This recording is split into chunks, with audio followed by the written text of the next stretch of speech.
Glória a Deus. Glória ao Senhor. Amado Deus, querido Senhor, que o Senhor nos ajude a transmitir a Tua palavra, segundo a Tua vontade. Enche-nos aqui com o Teu Santo Espírito e abençoa a vida de cada um de nós, pelo poder do nome que está acima de todos os nomes, pelo poder do nome de Jesus Cristo, nosso Senhor e nosso Salvador. Amém. Eu vou te convidar a abrir a tua Bíblia na epístola do apóstolo Paulo a Tito. Epístola do apóstolo Paulo a Tito. Hoje pela manhã nós citamos o que em Tito, capítulo de número 2, versículo de número 2, se fala a respeito dos homens idosos. Aqui um conselho extraordinário vindo da parte do Senhor, por intermédio do apóstolo Paulo, é dado para os homens idosos. E como eu disse, eu que já estou me tornando, e já sou, segundo as taxas aí de idade, um homem idoso, eu li isso e falei, que interessante, nunca esse texto falou tanto comigo como agora, porque, obviamente, quando eu era garoto, ler esse texto, eu dizia, isso não tem nada a ver comigo, mas hoje isso tem a ver comigo, porque eu já tenho idade para não somente dizer, isso é comigo, mas para viver essa palavra. Existem palavras, deixe-me, antes de lermos, abrir um parênteses, que para viver, você tem que ter maturidade. Sabe por que muitas pessoas, por vezes, não vivem o que deveriam estar vivendo? Porque são imaturos. A Bíblia, falando do imaturo espiritual, diz que ele é carnal. Ele é carnal. Por quê? Porque ele é imaturo. A imaturidade se relaciona e tem a ver com a carnalidade e vice-versa. Assim como na vida cristã, a maturidade deveria ter a ver com a espiritualidade, com sermos não carnais e sim espirituais. E o apóstolo Paulo, então, se dirige a homens e mulheres idosos. Uma palavra que tem a ver com a maturidade. E eu espero que nós estejamos vivendo uma verdadeira maturidade, que venhamos a ser maduros. E como disse certo amigo, fazendo um trocadilho, não mais duros, e sim maduros. Nós não temos que ser duros de coração, nós não temos que ser de dura cerviz, nós precisamos ser maduros para poder viver plenamente a vontade de Deus. Veja, quanto aos homens idosos, que sejam temperantes, respeitáveis, sensatos, como eu gosto disso, sadios na fé, no amor e na constância. Interessante que idade não tem que ser sinônimo de enfermidade. Você pode dizer amém? Amém. A maturidade deve vir junto com uma qualidade. E se nós estamos falando de qualidade de vida, e muitas pessoas hoje buscam ter uma qualidade de vida com alimentos saudáveis, com uma vida regrada, saudável, tudo isso é bom, tudo isso é importante, mas veja no que Paulo diz: sadios, sim, mas na fé. Sadios, sim, no amor. Sadios, sim, na constância. Pelas 3 grandes graças que o Senhor nos concede. Agora, pois, permanecem para sempre 3 coisas: a fé, e na graça da fé, nos mantermos sadios na fé. A esperança e o amor. Na graça do amor, nos mantermos sadios no amor. E na graça da esperança, nos mantermos sadios na constância. Porque a gente que perde tão facilmente a sua esperança. Muitas pessoas usam o dito popular que a esperança é a última que morre, mas às vezes, em algumas vidas, parece que a esperança é a primeira que se vai. E nós não podemos permitir que hoje tenhamos esperança e amanhã não tenhamos esperança. Que nós tenhamos uma coisa que é tão importante na vida: constância.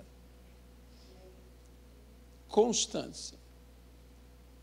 Você não pode ter uma bipolaridade espiritual, ou uma bipolaridade moral, ou mesmo uma bipolaridade de personalidade, de pensamento.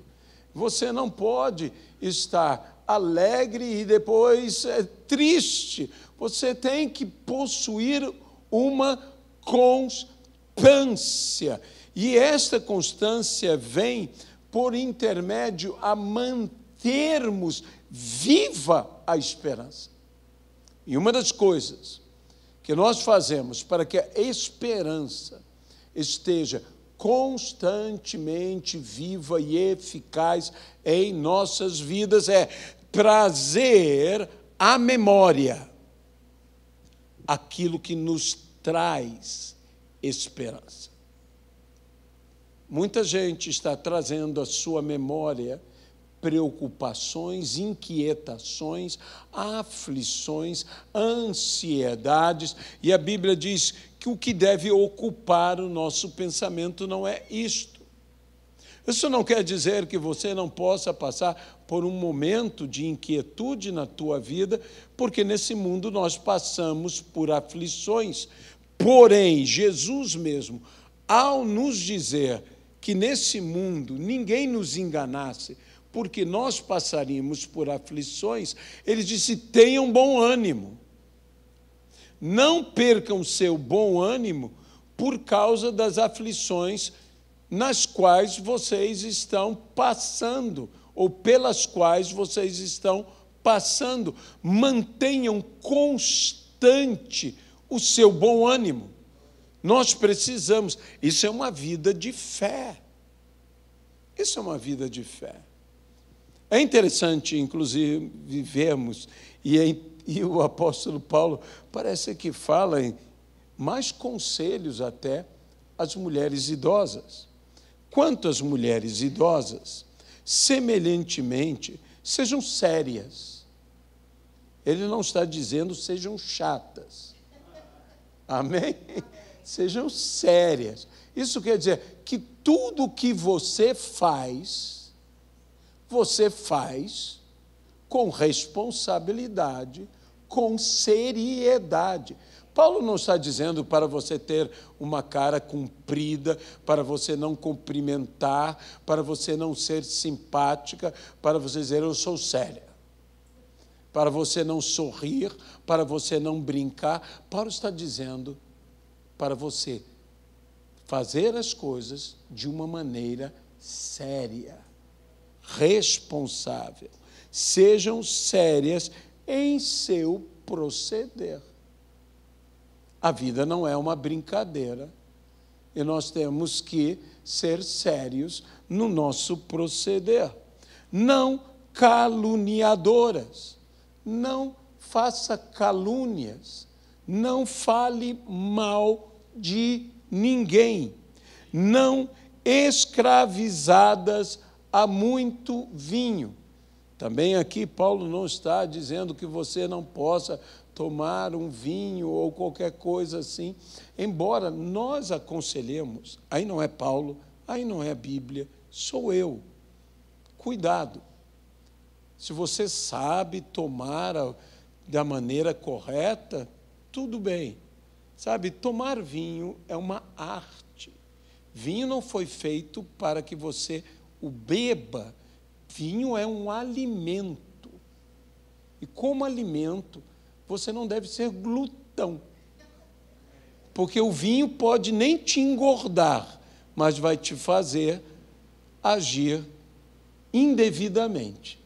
Então, você, quando toma um vinho, você deve beber com água, ou você deve acompanhar com alguma coisa a comer. Por isso as pessoas falam de vinhos e queijos, não é? Ai, pastor, o senhor entende disso? O senhor bebe? Eu não bebo. Eu não bebo. Não é a minha prática. Gianluca, que está aqui na igreja, sabe disso. Quantas vezes nós, andando pela Itália, junto com o pastor Alexandre, na Itália se rega muita conversa a um bom vinho. E as pessoas me perguntavam, o Luca, que é italiano, sabe totalmente, e você não vê bêbados na Itália. É interessante isso, porque as pessoas sabem beber. E o que as pessoas perguntam, você bebe? Eu tinha que dizer, não. E quando me ofereciam, uma vez nós estávamos em uma casa de vinhos, que vendia vinhos, e o dono da casa gostou muito de mim, nós conversávamos com ele, me achou agradável, eu achei ele agradável.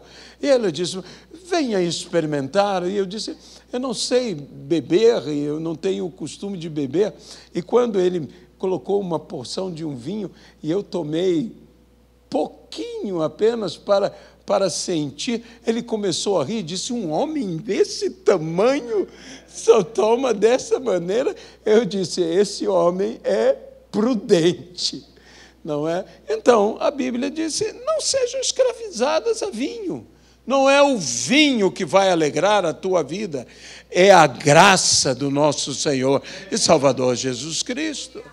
Que não sejam as bebidas, que não sejam essas coisas a tomarem conta da nossa vida. E você sabe muito bem, quando está falando aqui de escravizadas, está falando de vício. Não tenham vícios. Não escravizadas a muito vinho.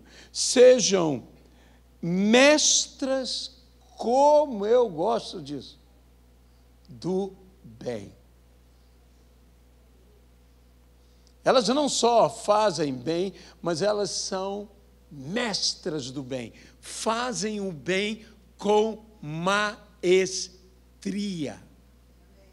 com excelência, com qualidade.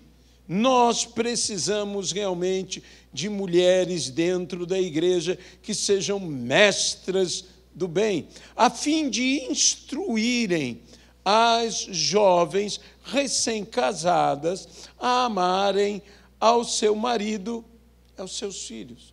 Interessante que aqui ela considera recém-casada não apenas aquele ou aqueles que casaram faz pouco tempo, mas recém-casados, aqueles que têm seus filhos ainda pequenos. Deixe-me dizer uma coisa a você, dentro desse texto bíblico. Às vezes, muitos jovens dizem, bem, eu já não sou um recém-casado. Diante de uma mulher experiente, mestra do bem, seus 10 anos de casamento, você ainda é recém-casado. Porque essa mulher está aqui para abençoar a sua vida, para ensinar a sua vida. E muitas vezes nós achamos que nós já somos tão experientes, mas os verdadeiramente experientes sabem que ainda há tanto a aprender. E que todos nós tenhamos um coração ensinável em todas as coisas. Que tenhamos não a arrogância de dizer, eu já sei tudo, eu não preciso que ninguém me ensine nada. Não, que nós possamos ter a humildade de dizer, ensina-me. Principalmente ao Espírito Santo. Ensina-me, Senhor, os teus caminhos. E por isso prova e conhece os meus caminhos. Vê se há em mim algum caminho mau. Ensina-me a andar nas veredas do quê? Da justiça, por amor do seu nome. Veja bem, não somente a amarem os seus maridos e os seus filhos, mas a serem sensatas, honestas, boas donas de casa, bondosas, sujeitas ao marido, para que a palavra de Deus não seja difamada. Entenda bem, a maior pregação que podemos fazer nesse mundo não vem dos púlpitos, vem de casa. Você pode dizer amém a isso? Vem de casa. É o nosso proceder, o nosso viver doméstico, que fala alto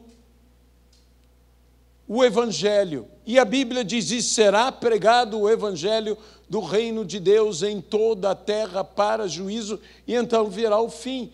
Mas nós pensamos, através, quem sabe, de um grande pregador, de um grande evangelista, é verdade, e glória a Deus pelos grandes pregadores, pelos grandes evangelistas, mas a maior pregação que pode haver para que a palavra de Deus não seja difamada é justamente a vida comum do lar. É ali que nós vivemos o Evangelho.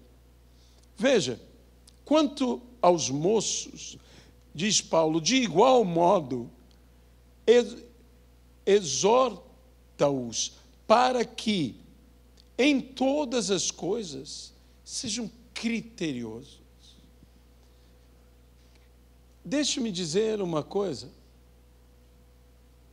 Tudo isto, o jovem, às vezes pensa, eu vou fazendo, eu faço, como der a oportunidade, ou como eu quiser.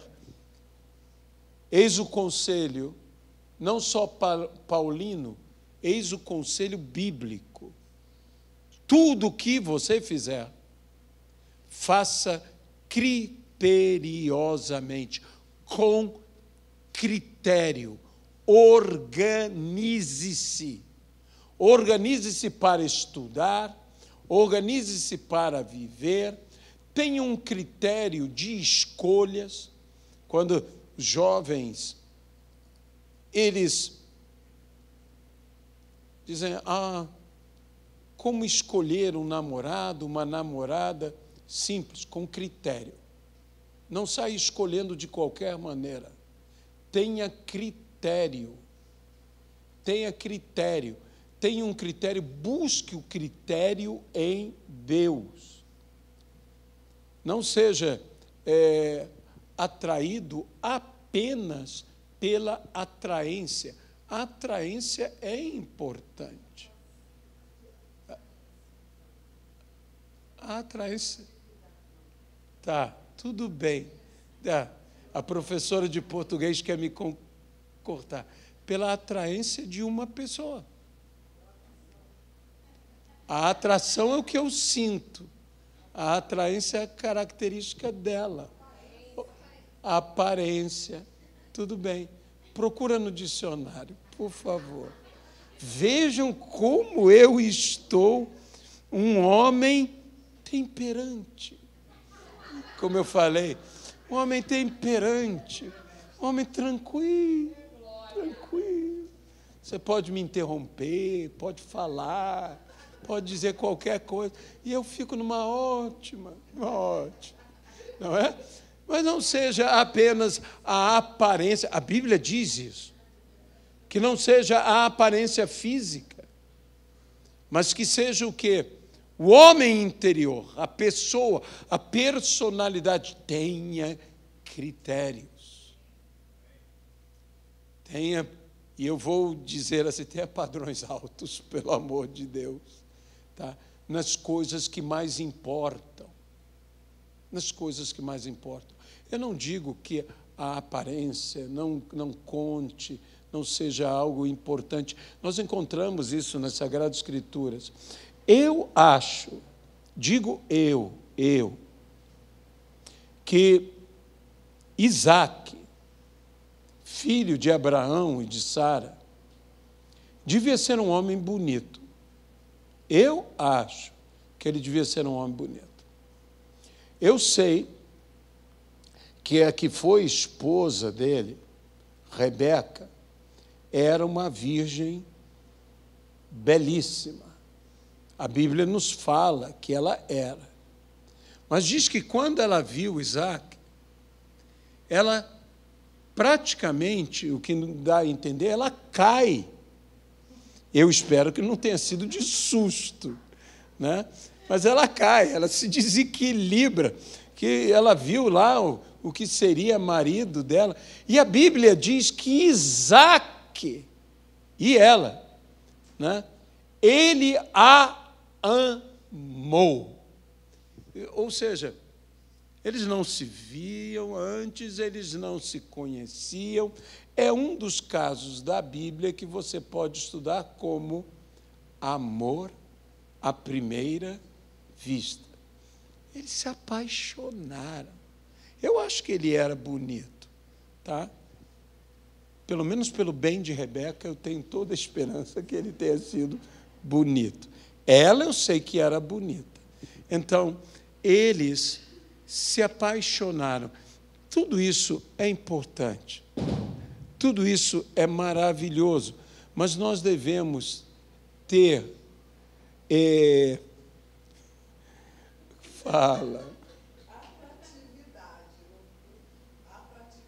Atratividade. Tá bom. Que não seja a atratividade. Tá bom. Tudo bem? Mudou alguma coisa? Não. Mas tudo bem. Amém. Atratividade. Então, não é... A atratividade pode ser importante, mas há coisas mais importantes. A Bíblia diz que a juventude e a formosura são vãs. Elas passam. Elas passam. Embora eu te diga o seguinte, que você pode amar, pode ver, como Abraão. Eu gosto de Abraão. Eu gosto de Abraão porque Abraão fala com Sara mais de uma vez que ela é bonita, que tem registrado na Bíblia 2 vezes Abraão falando com Sara que Sara é bonita. Mas numa delas, Sara tem 65 anos. E ele diz que ela é mulher bonita. E noutra delas, quando Sara tem 90 anos, que é algo extraordinário, que Abraão olha para Sara e diz, agora eu vejo, como se nunca tivesse visto antes. Né? Como se nunca tivesse visto antes. Mas lá, nos capítulos anteriores, noto que ele já tinha visto. Mas ele disse, agora eu vejo como você é mulher bonita. E ele diz, é mais bonita que as demais mulheres dessa terra. Ora, eu sempre falo, e baseado em Abraão, que mulher gosta de ouvir do seu esposo que ela é bonita. Mas tem uma coisa que ela gosta mais, de ouvir dele que ela é mais bonita que as outras. E Abraão era inteligente. Abraão dizia, você é bonita, mas é mais bonita que as outras. E Sara se enchia, não é, com esta palavra. É muito importante que nós tenhamos essa visão e amemos uns aos outros, não só na juventude, mas aos 90 anos. Que nós possamos olhar, e como a Edmeia sempre diz, há ovelhas e há ovelhas. Então, que nós possamos ver as ovelhas da igreja e ver a formosura, a beleza de cada uma delas, como Abraão via a beleza em Sara, que todos nós possamos ver isso. Assim como Jacó, que lhe disseram que sua esposa tinha um valor, e ele, ao final, descobriu que ela valia o dobro do que lhe disseram. Que você também descubra que o seu cônjuge vale o dobro do que você pensava.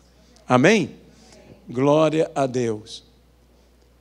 E diz, então, a palavra, torna-te pessoalmente padrão de boas obras, no ensino, mostra integridade, reverência, linguagem sadia e irrepreensível, para que o adversário seja envergonhado, não tendo indignidade nenhuma de dizer a vosso respeito.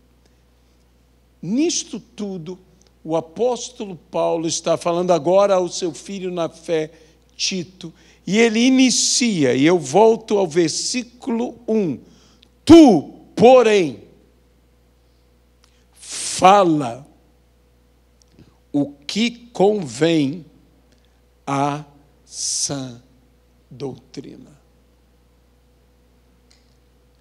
Isto é algo que todos nós precisamos retornar a falarmos o que convém. Não a falarmos o que nos convém. Não a falarmos o que convém a outros, mas falarmos o que convém à sã doutrina. Hoje, muitos estão buscando uma palavra conveniente. Conveniente aos objetivos de crescimento numérico, ministerial. E saiba do seguinte, há uma estatística que diz que as igrejas que estão sendo fechadas nos Estados Unidos são justamente as igrejas que buscaram adaptar-se ao mundo moderno, numa, chamarei eu, mundanização da igreja, não permanecendo fiéis aos princípios bíblicos. Estas igrejas estão fechando. Essas igrejas, segundo as estatísticas, elas têm uma explosão, um boom de crescimento, e depois elas têm uma implosão. Deixe-me dizer algo a você. O mundo não está buscando algo igual ao mundo. O mundo está buscando algo diferente do mundo. E se nós apresentarmos ao mundo uma igreja que é igual ao mundo, o mundo dirá, para que sair do mundo? Nós temos que mostrar algo diferente e algo superior, algo melhor, especialmente seguindo esses conselhos paulinos, que nós poderíamos estar ainda falando. Paulo fala dos servos, Paulo fala dos senhores, mas eu desejo me deter um pouco e aqui concluir falando sobre a linguagem da igreja, a linguagem que nós, como igreja, devemos falar da igreja para a igreja e da igreja para o mundo. Uma linguagem sadia, uma linguagem limpa, pura, correta, mas falando o que convém às Escrituras, à sã doutrina. Não somente a palavra como um todo, mas ao espírito da palavra, ao ensino da palavra, à doutrina da palavra. Nós não podemos nos desviar da doutrina. Nós temos que ter uma sã doutrina. E se existe uma sã doutrina, é passível que exista doutrinas contaminadas, doutrinas enfermas. Não podemos permitir que a doutrina em nosso meio venha a enfermar. Nós temos que ser fiéis às Escrituras, como eu sempre digo, seja um crente como os crentes de Bereia. Vá às Escrituras, vá à palavra. Eu estou pregando, amém. Se você pode dizer amém, amém, amém, amém, amém, amém, mas eu prefiro que você vá na Bíblia e veja o que eu estou falando e diga amém. Porque tem que estar aqui, na palavra. Na palavra. Nada contra o amém de qualquer um. Amém? Então, tudo bem. Não é? Mas nós precisamos falar o que convém à sã doutrina. Não podemos sair atrás de doutrinas de homens e muito menos de ensinos de demônios. E a palavra diz que nos últimos dias os homens irão apostatar da fé, seguindo ensinos de demônios. E se nós, como muitos afirmam, estamos vivendo os últimos dias, nós temos que falar e temos que estar aferrados à sã doutrina. Se a boca fala do que está cheio, o coração, nós temos que encher o nosso coração com a palavra de Deus. Com a palavra de Deus. Sabe, o que você fala revela muito de quem você é e dos valores que você possui. Porque o assunto que vem aos nossos lábios é segundo o que nós pensamos ou cremos e segundo o que nós amamos, o que nós gostamos. Isso tem muito a ver com o que nós falamos. Se você, numa conversa, nunca cita o seu cônjuge, nunca cita os seus filhos, eu estaria preocupado. Porque isso demonstra que talvez o seu coração esteja tão cheio de tantas coisas que não haja espaço para o teu cônjuge, para os teus filhos, para teus amigos, para a tua família. E nós precisamos encher o nosso coração com a palavra do Senhor. E eu quero que se veja no falar de todas as pessoas aqui o que realmente é valioso. A boca fala do que está cheio do coração. O teu coração tem lugar para o que é mais importante nessa vida, a família, por exemplo. Você está reservando um lugar especial no teu coração para a família. E quando eu falo família, estou falando dos familiares, estou falando da família, do seio familiar, estou falando também dos amigos. Porque há amigo que é mais chegado que irmão, que na hora da angústia se torna irmão. Então, como você está administrando o espaço no seu coração? O que você tem enchido o teu coração? Há corações que estão cheios apenas de negócios. E você já viu uma pessoa que você senta com ela e ela só fala de negócios? É porque o coração dela está só cheio de negócios. Se ela começasse a reorganizar, sabe, está em pauta nesses reality shows, essa reorganização do ambiente.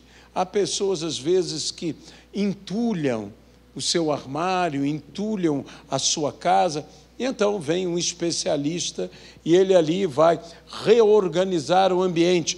Eu acho que nós precisamos de um especialista chamado Espírito Santo para reorganizar o nosso coração. Para dizer, não, isto aqui, igual como é nesses reality shows, eu creio que o Espírito Santo vai fazer uma limpeza geral no coração de alguns. Desculpe-me a comparação quase que infantil, mas é cabível. E vai dizer, isso tudo você tem que jogar fora. E é interessante que normalmente as pessoas que fazem isso, não são elas que jogam fora, elas fazem a pessoa que entulhou, que encheu, a pessoa tem que jogar fora, porque é algo muito importante que ela tenha essa atitude. E vou dizer, o Espírito Santo vai te mostrar, mas quem tem que jogar fora, o que não tem que estar no teu coração, somos nós mesmos. Nós temos que jogar fora. Às vezes, nós estamos enchendo o nosso coração com inquietudes, com preocupações, com ansiedade, e que isso é mais fácil de jogar fora. Mas, às vezes, há umas coisas, eu não sei se você já viu nesses quadros, que você olha, meu Deus, mas isso é um lixo. Por que que a pessoa está com aquilo? Por que que a pessoa tem que ter aquilo? Eu sei que tem gente que gosta, eu conheço muita gente, principalmente do sexo feminino, que eles gostam de sapatos, gostam de bolsas. Não é todo mundo, mas tem gente que gosta muito, e quer ter vários sapatos, várias bolsas, assim como eu conheço vários homens que gostam de relógio. Você conhece alguns que gostam de relógio? Eu conheço gente que tem relógio, que você abre assim, abre uma gaveta, está cheio de relógio, um relógio diferente do outro. Eu digo, relógio para mim serve para ver hora. Mas tem gente que o relógio é um ornamento. O relógio ele coloca e diz, isso vai com aquela roupa. A gente compreende estas coisas. Mas cuidado, não sou contra você ter seus relógios, não sou contra você ter seus calçados, suas bolsas, mas cuidado para que isso não se torne uma escravidão na sua vida. Tudo me é lícito, mas nem tudo me convém. Tudo me é lícito, mas eu não me deixarei dominar por nenhuma dessas coisas. É isso que nós temos que ter o cuidado na nossa vida. A Bíblia nos fala algo tão interessante, com isto eu completo essa palavra hoje, que é um sermão mais ético, né? Estamos falando mais de comportamento de vida, e veja que tudo começa com a sã doutrina.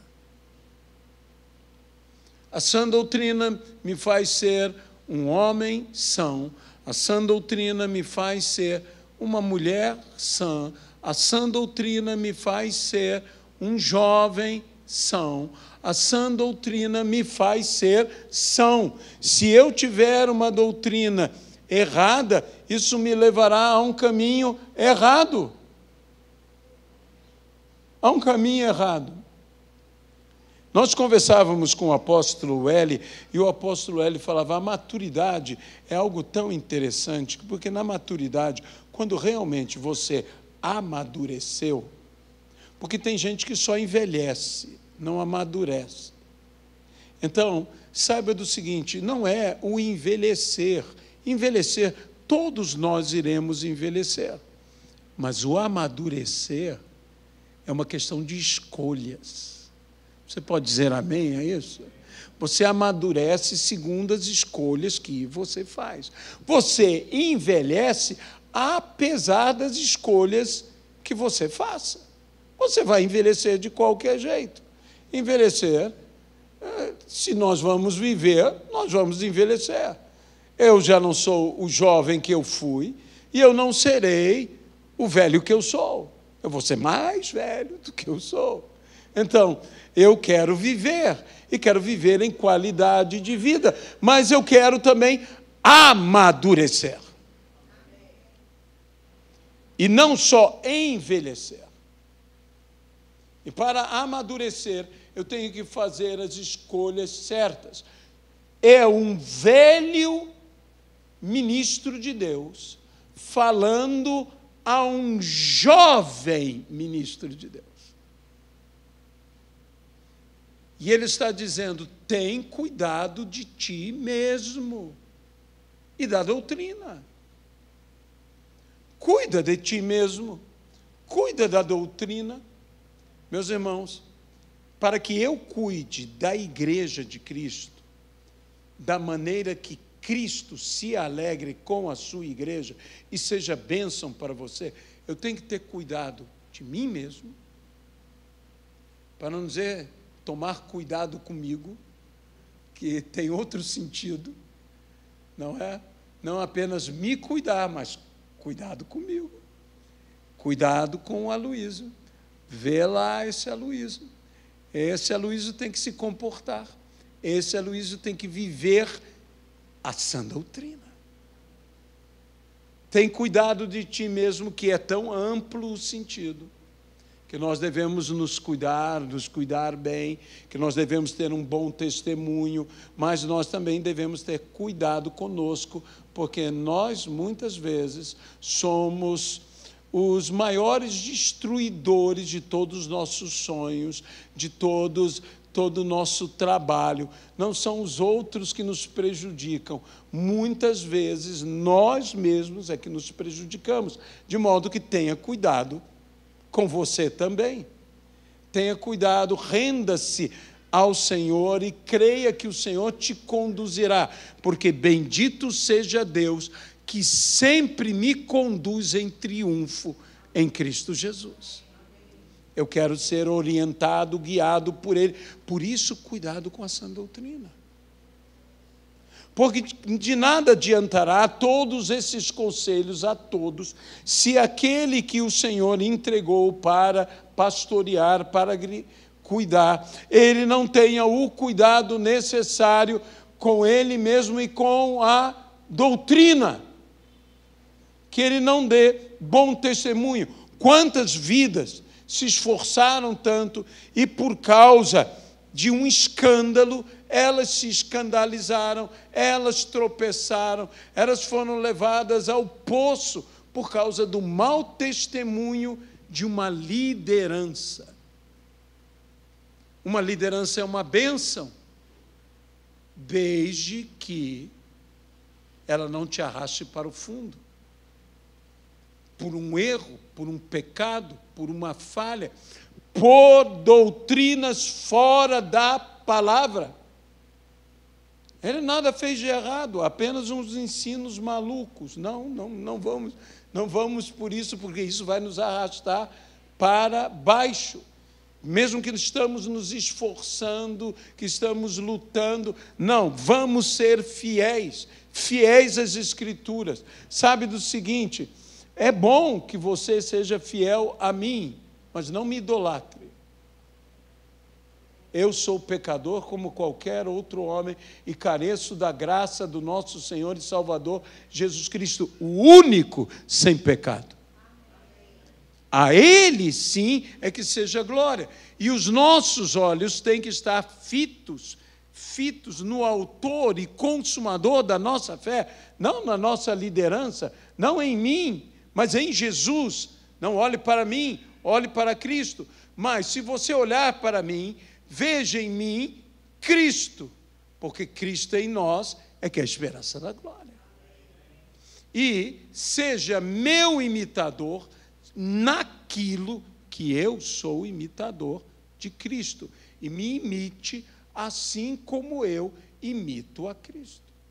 Então, se nós guardarmos a sã doutrina, veja, A palavra no livro de Atos nos diz que a palavra, não os apóstolos, nem a igreja, mas a palavra crescia, a palavra prevalecia e a palavra multiplicava. Sabe, hoje talvez o problema é que nós, diferentes de Atos dos Apóstolos, nós queremos que a igreja cresça, a igreja prevaleça, a igreja se multiplique. Quando não queremos que um determinado ministério ou pessoa cresça, prevaleça e se multiplique. E nós devemos estar buscando, sim, que a palavra cresça, que a palavra prevaleça e que a palavra se multiplique. Quando a palavra cresce, quando a palavra prevalece e quando a palavra se multiplica, com a palavra cresce a igreja, prevalece a igreja, se multiplica a igreja. Crescem os indivíduos, prevalecem os indivíduos e se multiplicam os indivíduos. Mas nós devemos colocar a ênfase na palavra. Por isso, tem cuidado de si mesmo e da doutrina. Amém? Amado e querido Deus, nós entregamos, não julgando a ninguém, senão a nós mesmos. Nós te pedimos, ó Deus, que esses conselhos bíblicos sejam plenamente vividos em nossa vida. E que em nossa vida, em ministério e igreja, a palavra de Deus cresça, a palavra de Deus prevaleça e a palavra de Deus se multiplique. Perdoa-nos, Senhor, tantas falhas, tantos erros, e ajuda-nos a viver plenamente. No nome de Jesus Cristo, leva-nos em paz e em segurança, de volta aos nossos lares. Que a graça do Senhor Jesus Cristo, que o amor de Deus Pai e a comunhão e consolação no Espírito Santo de Deus sejam com todos e com todo o povo de Deus, hoje e para sempre. Amém. Amém? Amém. Que Deus os abençoe no nome de Jesus Cristo. Amém.